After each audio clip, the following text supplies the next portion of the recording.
रोहित बेंगलुरु महानगर पालिका ने रामनवमी के मौके पर 10 अप्रैल को पूरे बेंगलुरु में गोश्त की फरोख्त पर पाबंदी लगाने का एक सर्कुलर जारी कर दिया है।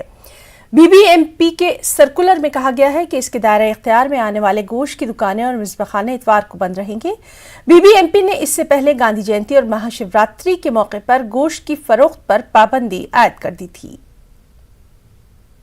गवर्नमेंट बोल रही है वैसे ही कर रहे हैं हम, और है ना, पहले एक वीक पहले लिख लिए हम, ये लिख के डाले हैं कि हम कल नहीं बेचेंगे मटन बोल के। अभी कल हॉलीडे है हमारे। हाँ, आज जो भी बिजनेस है आज करेंगे हम, कल नहीं करेंगे। We are following this from years and we have no problem with that. Whatever the government says, we'll go with that. Yeah. And whatever hotel orders or any business, whatever we had for tomorrow, we have made sure we have completed all the hotel orders and all the business today itself. We abide by the rules of the government. Whatever the government says, we are okay with it. समाज में